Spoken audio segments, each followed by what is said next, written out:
یہ ماہ سیام میں سخت گرمی، زبان کانٹا بن گئی، حلق خشک ہو گیا، اور ہم پانی نہیں پی رہے، ٹھنڈا پانی دستیاب ہے، کوئی دیکھ بھی نہیں رہا، وضو کرتے بھی احتیاط کرتے ہیں، میاں کیوں نہیں پانی کا 2 گھونٹ لے لیتے، ٹھنڈا پانی ہے، میٹھا پانی ہے۔ کہا ہم نے روزہ رکھا ہے، اللہ دیکھ رہا ہے۔ ماہ سیام میں ہم پانی نہیں لیتے، اس لیے ہمیں یہ یقین ہوتا ہے تنہائی میں بھی اللہ دیکھ رہا ہے۔ یار جو اللہ رمضان میں دیکھتا ہے وہ غیر رمضان میں بھی دیکھتا ہے۔ پانی پینے لگو تو دیکھتا ہے، رشوت لینے لگو تو تب بھی دیکھتا ہے، آنکھ بھٹکے تو تب بھی دیکھتا ہے، خیال بہکے تو تب بھی دیکھتا ہے، سوچوں میں آوارگی آئے تو تب بھی دیکھتا ہے۔ یہ یقین تمہارے ساتھ اگر جڑ جائے کہ تمہارا رب تمہیں دیکھ رہا ہے تو پھر گناہ کرنا مشکل کیا ناممکن ہو جائے۔ ان اللہ خبیر بما تعملون، اور جو تم کرتے ہو تمہارا رب اس سے باخبر ہے۔ مت سمجھنا کہ وہ دیکھ نہیں رہا، تم کو چھٹی دے رکھی ہے تو اس کا یہ مطلب نہیں ہے کہ تم اس کی پہنچ سے باہر ہو یا اس کی نگاہوں میں نہیں ہو۔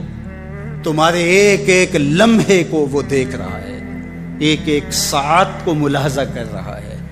بند کمرے ہوں یا مخفی غاریں، تم جہاں بھی داد عیش دو تمہارا رب تمہیں دیکھ رہا ہے۔ کالے پہاڑ کی گہری غار میں چیونٹی چلتی ہے تو اس کے ننھے اور مہین پاؤں سے سینہ سنگ پر جو لکیر بنتی ہے تمہارا رب اس کو یوں دیکھتا ہے جیسے دیوار چین کو دیکھتا ہے۔ تو کیا وہ تمہارے اعمال کو نہیں دیکھتا؟ تمہارے ایک ایک عمل کو، تمہارے ارادے کو، تمہاری آنکھوں کی خیانت کو، تمہارے دل کے ارادے کو دیکھتا ہے۔ ایک ایک چیز سے وہ آگاہ ہے۔ وَلَا تَكُونُوا كَالَّذِينَ نَسُوا اللَّهَ، اور ان لوگوں کی طرح نہ ہو جانا جنہوں نے اللہ کو بھلا دیا، غافل ہو گئے، اپنی خواہشات کی زندگی گزارنے لگے۔ یہ جہاں مٹھا اگلا کس نے ڈٹھا، آرزوؤں کے نوکر بن گئے۔ جس طرح نفس اور شیطان ان کو چلا رہا اس طرح چل رہے ہیں۔ جو لوگ اللہ کو بھول گئے، اللہ فرماتا ہے اللہ نے انہیں ان سے غافل کر دیا۔ اللہ جب کسی سے ناراض ہوتا ہے تو ہدایت چھین لیتا ہے۔ اسی لیے ہمیں ہر روز ہر نماز کی ہر رکعت میں ہدایت مانگنی ہوتی ہے۔ اہدنا الصراط المستقیم، ہر روز مانگتے ہیں، ہر نماز میں مانگتے ہیں، ہر رکعت میں مانگتے ہیں، اللہ ہمیں ہدایت پہ گامزن کرے۔ اللہ جب کسی سے ناراض ہوتا ہے تو ہدایت کے دیے بجھ جاتے ہیں، اندھیروں میں بھٹکنے لگتا ہے، شیطان اس کو دھوکے میں مبتلا کر دیتا ہے، اسی زندگی کو مقصود زندگی سمجھ لیتا ہے، اس سراب کو آب حیات سمجھ لیتا ہے، جس کو یہ بھی نہ پتا ہو کہ میں ہوں کون، میں کہاں ہوں، میرا مقصد زندگی کیا ہے، مقصد حیات کیا ہے۔ کھانا پینا اور لذتوں کا حصول یہ تو چوپائے بھی کرتے ہیں، تو اشرف المخلوقات کاہے کا ہے۔ یہ زندگی تو ان کی بھی ہے کہ وہ اچھا کھاتے ہیں، تم تو ایک پاؤ بھر گوشت کھا لیتے ہو اور شیر روز ایک ہرن چاٹ جاتا ہے، وہ تیرے سے زیادہ کھاتا ہے، تیرے سے زیادہ طاقتور ہے، ہاتھی کا جسم تیرے سے کہیں بڑا ہے، پرندے ہواؤں میں اڑتے ہیں، مچھلی پانی کی تہوں میں اتر جاتی ہیں، عقاب کی نظروں اور بلندی پرواز کی دیکھنے والی ہوتی ہے، کرگس کہاں سے کہاں تک سونگ لیتی ہے، ان کی قوت شامہ تیرے سے بڑی ہے، لیکن اس کے باوجود بھی افضل تو، اشرف بھی تو، اور اللہ نے اپنی نیابت کا تاج تیرے سر پہ رکھا ہے۔ تو تو مقصود ہے، تو تو مسجود الملائک ہے، فرشتوں کی پیشانی تیرے حضور جھکی ہے، تو اپنے آپ سے آشنا ہی نہیں ہے، تجھے پتہ ہی نہیں کہ تو کون ہے، تو خدا کو بھول کے سمجھا کہ میری زندگی آزاد ہو گئی، اب میں جو چاہوں کروں، میں خدا کا بھی انکار کر دیا، بھلا دیا اس کو۔ کہا جب خدا کو تو بھولا تو خود کو بھول گیا، زندگی کے مقصد کو تو نے فراموش کر دیا، اب بھٹکتا ہے ارض فلات میں، جنگل میں پڑے ہوئے خشک پتے کی طرح، جس کو ہوائیں کبھی ادھر اڑا دیتی ہیں کبھی ادھر اڑا دیتی ہیں، مقصد حیات کا علم نہیں ہے۔ خدا کو بھولنے کا یہ نتیجہ ہے جو تجھے بھگتنا پڑ رہا ہے۔ خدا آشنا ہو جا، خود آشنا ہو جائے، تجھے ذات سے آگہی ہو جائے گی، من کا شعور مل جائے گا، تجھے پتا چلے گا کہ میں کون ہوں، میری زندگی کا مقصد اور مقصود کیا ہے۔ تو اگر تو ایسا نہیں کرے گا تو اللہ تجھے تیرے سے بے خبر کر، تیری ٹانگیں نہیں توڑ دی جائیں گی، تیرا رزق نہیں چھین لیا جائے گا، تیری آنکھوں سے روشنی نہیں اچکی جائے گی، تیرے کانوں کی سماعت نہیں کھینچ لی جائے گی، یہ سب کچھ ہوگا لیکن مقصد زندگی نہیں ہوگا۔ تو کہا اس قرآن سے جڑ جاؤ، اپنی زندگی کو مالک کے سپرد کر دو اور ایک ایک لمحہ مالک کی چوکھٹ پہ گزار دو۔ یہ اللہ کی رحمتوں کا موسم بہار ہے اور اہل ایمان کے لیے کرم نوازیوں، رحمات، برکات اور انوار کا لوٹ سے میلہ ہے۔ جس میں گناہگاروں کی بخشش و مغفرت کا ساماں ہوتا ہے، اور اللہ ماہ سیام کی ہر شب کو گناہگار جہنم کی آگ سے آزاد فرماتا ہے۔ یہ بابرکت مہینہ اپنے دامن میں اتنی برکتیں لیے ہوئے جلوہ گر ہوتا ہے کہ رسول کریم صلی اللہ علیہ وآلہ وسلم نے ارشاد فرمایا، اگر لوگوں کو پتہ چل جائے کہ رمضان میں کیا ہے تو وہ آرزو کریں کہ پورا سال ہی رمضان رہے۔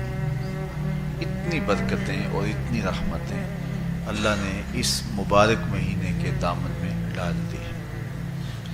میں نے جو آپ کے سامنے آیت کریمہ تلاوت کی ہے، اس میں بھی اس مفہوم کو بیان فرمایا گیا کہ اے ایمان والو، تمہارے اوپر روزے فرض کیے گئے ہیں جس طرح تم سے پہلوں پہ فرض کیے گئے تھے۔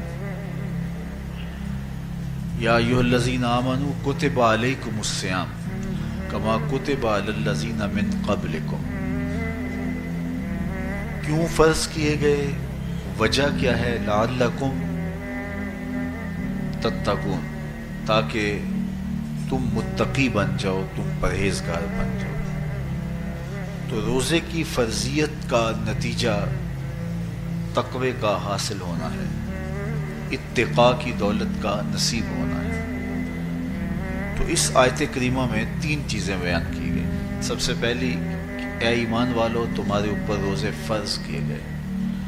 پھر دوسری بات، جس طرح تمہارے سے پہلوں پہ فرض کیے گئے۔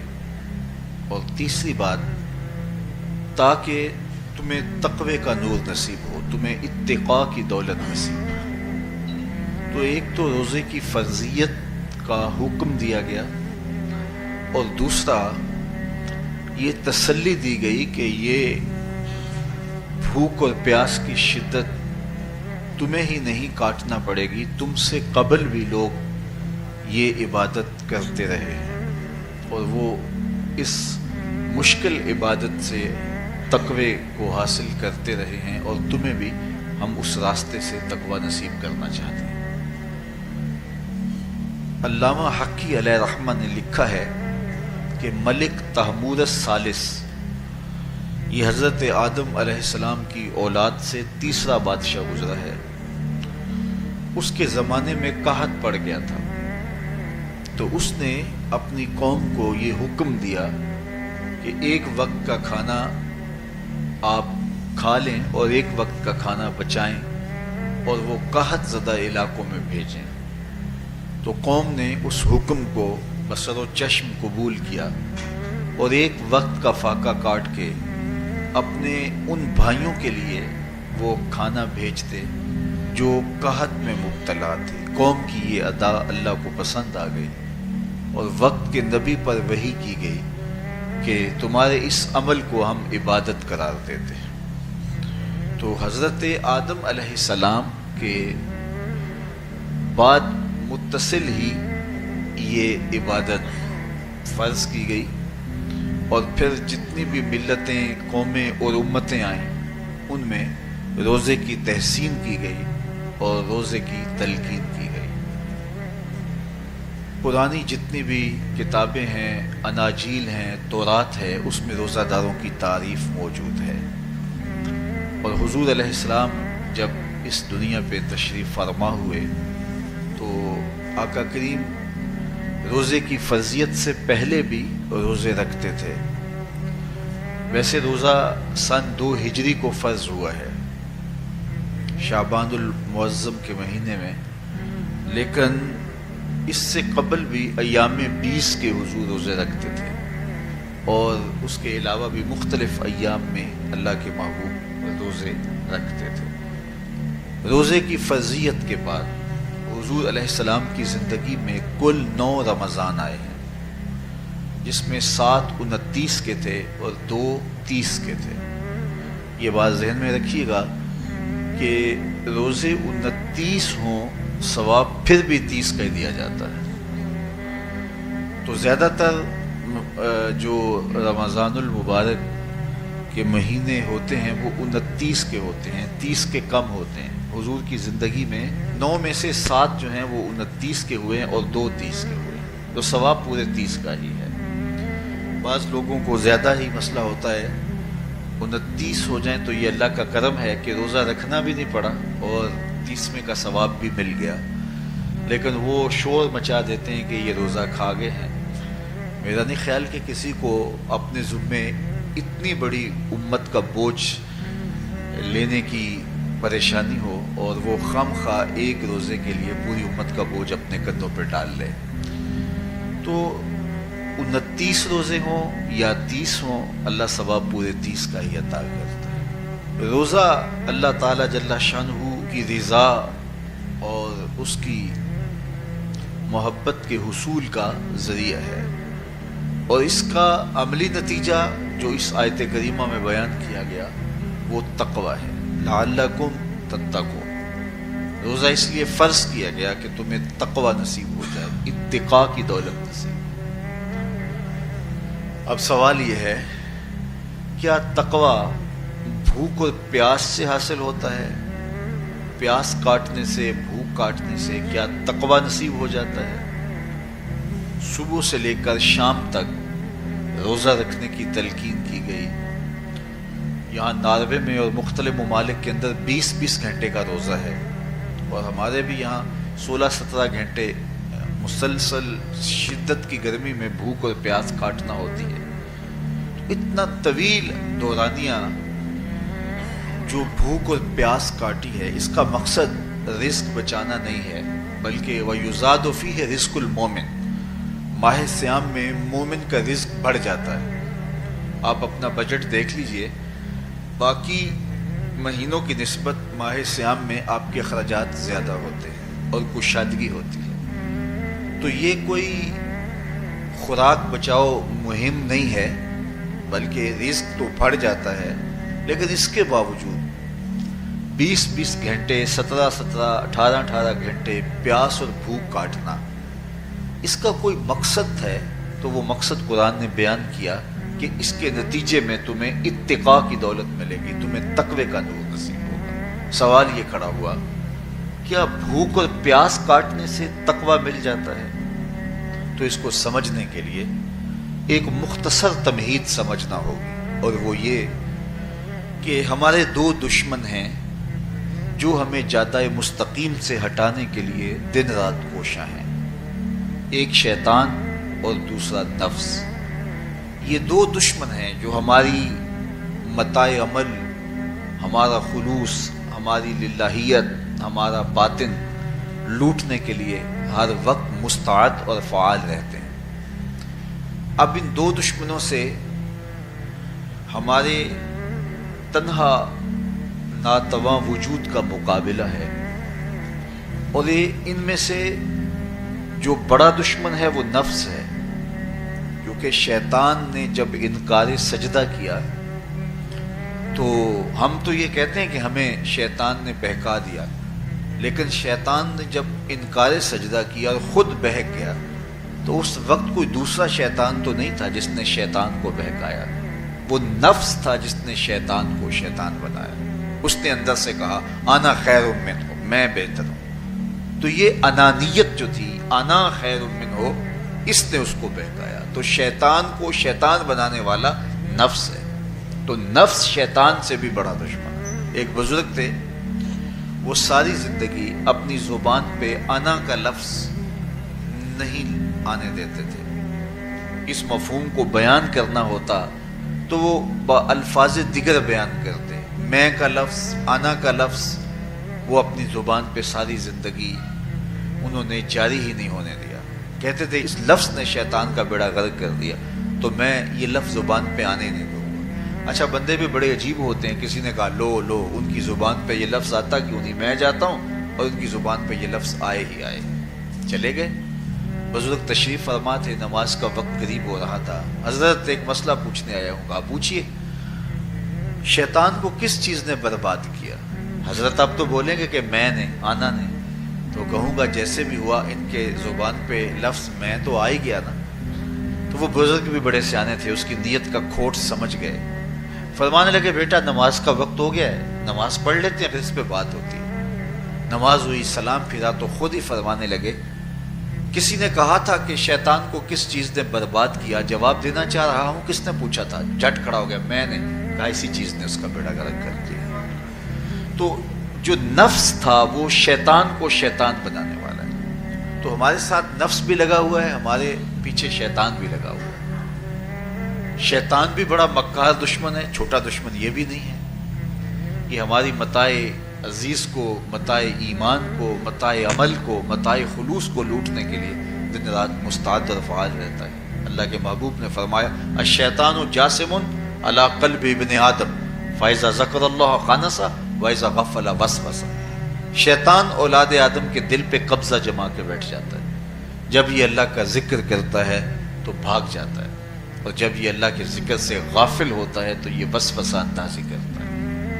تو شیطان اولاد آدم کے دل پہ قبضہ جماتا ہے، اسے پتہ ہے کہ دل قابو میں آ گیا تو پورا بدن قابو میں آ گیا، چونکہ میرے اعضائے بدنیاں میرے دل کے تابع ہیں۔ موسم اچھا ہے، رت سہانی ہے، صحن چمن میں پھول کھلے ہیں، لیکن میرا دل نہیں چاہ رہا تو ٹانگیں جنبش ہی نہیں کریں گی۔ مرغن غذائیں سامنے پڑی ہیں اور آپ کا تقاضا ہے کہ جناب لے لیجئے، لیکن میرا جی نہیں چاہے گا تو ہاتھ جنبش نہیں کریں گے۔ آسمان ستاروں اور کہکشاؤں سے بھرا ہوا ہے، جی نہیں چاہے گا تو نظر نہیں اٹھے گی۔ آپ سماعتیں بچھائے بیٹھے تھے، جی نہیں چاہے گا زبان نہیں بولے گی۔ تو پورے آزاد دل کے تابع ہیں، اور اگر دل شیطان کے تابع ہو گیا، اس کے ہتھے چڑھ گیا، تو پھر اعضاء وہی کریں گے جو شیطان چاہے گا۔ اور اگر یہ دل مالک کی محبت سے سرشار ہوگا تو پھر دل جو چاہے گا وہی اعضاء کریں گے۔ تو دل اللہ کی نافرمانی کی چاہت ہی پیدا نہیں ہونے دے گا، تو اعضائے بدنیاں کا رخ بھی اللہ کی رضا کے حصول کے لیے ہوگا۔ تو شیطان بھی قبضہ دل پہ جماتا ہے اور دل کو قابو میں کر کے حضرت انسان کا بیڑا غرق کرتا ہے۔ اللہ تعالیٰ کا کرم یہ ہوا اذا جاء رمضان سلسلۃ الشیاطین۔ اللہ کے محبوب علیہ السلام ارشاد فرماتے ہیں جب ماہ صیام آتا ہے تو شیاطین جکڑ دیے جاتے ہیں، جنت کے دروازے کھول دیے جاتے ہیں، جہنم کے دروازے بند کر دیے جاتے ہیں۔ اب ہمارے دو دشمن تھے، ایک نفس اور دوسرا شیطان۔ دونوں کے مقابلے میں ناتواں اور کمزور جان کو مقابلے میں آنا پڑتا تھا، لیکن جب ماہ صیام آیا، یہ ماہ انور آیا، تو ہمارے دو دشمنوں میں سے ایک دشمن باندھ دیا گیا۔ اب ہمارا مقابلہ صرف ایک دشمن سے رہ گیا۔ دیکھیے، ماہ رمضان آتا ہے تو مسجدوں کے در کشادہ ہو جاتے ہیں، لوگوں کا رجحان دین کی طرف ہوتا ہے۔ جو 5 نمازیں بھی نہیں پڑھتے ہوتے ان کو تراویح میں بھی کھڑا ہوتا دیکھتے ہیں، اہتمام ہوتا ہے، نیکی کا، صدقہ و خیرات کا ماحول پیدا ہوتا ہے۔ ایسا کیوں ہے؟ کہ شیطان بن گیا، لیکن اس کے باوجود نظر بھٹک رہی ہے، خیالوں میں آوارگی ہے، اور رشوت کا بازار گرم ہے۔ کیوں؟ کہ ابھی نفس موجود ہے۔ تو نیکی کا جو ماحول پیدا ہوا یہ شیطان کے بن جانے کی وجہ سے، اور برائی کا ماحول اب بھی موجود ہے یہ نفس کے موجود ہونے کی وجہ سے۔ تو ہمارے دو دشمن ہیں جو ہمیں زیادہ مستقیم سے ہٹاتے ہیں، ایک شیطان اور دوسرا نفس۔ اب جب ماہ صیام آیا تو شیطان باندھ دیا گیا، اب ہمارا مقابلہ صرف نفس سے ہے، اور یہ نفس شیطان سے بھی بڑا دشمن ہے۔ شیطان کو شیطان بنانے والا نفس، اور وہ ہمارے ساتھ جڑا ہوا ہے۔ ماہ صیام میں شیطان تو بند گیا لیکن نفس نہیں بندھا۔ اب ہمیں اپنے نفس کو کمزور کر کے اور اپنی فتح حاصل کرنی ہے اور تقوی کی منزل کو پانا ہے۔ اب شیطان تو اللہ نے باندھ دیا، اب نفس کو کیسے باندھیں؟ تو آئیے، نفس کی بندش کیسے ہوگی یہ کسی ایکسپرٹ سے پوچھیں گے کہ یہ کیسے اس کو باندھیں گے، اس کو کیسے قابو میں کریں گے۔ تو کسی ایسے شخص سے پوچھیں جو اس شعبے کا ماہر ہو۔ تو علامہ اقبال کے مرشد ملا جلال الدین رومی علیہ رحمہ کہتے ہیں آؤ تمہیں میں ایک معالج کا پتہ دیتا ہوں جو تمہیں اس بیماری کا علاج بتائے گا اور اس کی بندش کے طریقے بتائے گا۔ شیخ رومی علیہ رحمہ فرماتے ہیں ہفت شہر عشق را اتار گشت ما ہنوز اندر خم یک پوچام۔ عشق کے 7 شہر شیخ فرید الدین اتار گھوم چکے ہیں، اور میرے جیسا شخص عشق کے پہلے شہر کی پہلی گلی کے کونے پہ کھڑا ہے. اب اندازہ کیے کہ جن کا پتہ حضرت ملا جلال الدین رومی دے رہے ہیں وہ کس بلند مرتبے پہ فائز المرام ہے. فرمایا کہ وہ عشق کے 7 شہر گھوم چکے ہیں اور میں پہلے شہر کی پہلی گلی کی نکر پہ کھڑا ہوں. اب شیخ فرید الدین علیہ رحمہ سے پوچھئے کہ شیطان تو بند گیا، اب نفس کا وبال ہمارے اوپر پڑ رہا ہے اور ہم اس کے باوجود ماہ صیام کے اندر گناہوں میں منہمک ہیں، تو ہمیں بتایا جائے کہ اس نفس کا علاج کیسے کیا جائے. ہمیں آپ کا پتہ بتایا گیا ہے. تو شیخ فرید الدین عطار بولے نفس نتواں کشت الا باسے چیز بات گوئم یاد گیرش اے عزیز. نفس نہیں مرتا لیکن اگر 3 اسلحے تیرے پاس ہوں تو یہ ٹھہر بھی نہیں سکتا. وہ 3 اسلحے کون سے ہیں؟ خنجر خاموشی و شمشیر جو، نیزائے تنہائی و ترک ہجو. خاموشی کا خنجر، بھوک کی تلوار اور تنہائی کا نیزہ.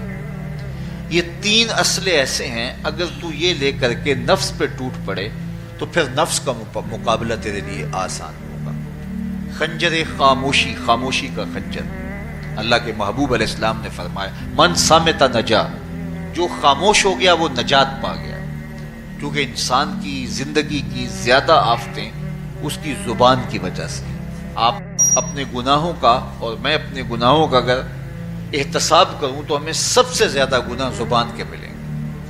آنکھیں بھی گناہ کرتی ہیں، ہاتھ بھی گناہ کرتے ہیں، پاؤں بھی گناہ کرتے ہیں، لیکن سب سے زیادہ گناہ زبان کرتی ہے. جھوٹ بھی بولتی ہے، غیبت بھی کرتی ہے، شکوہ بھی کرتی ہے، گالی سب و شتم اور کیا کچھ زبان کے گناہ ہیں. اسی لیے اللہ کے محبوب نے فرمایا جو تمہارے 2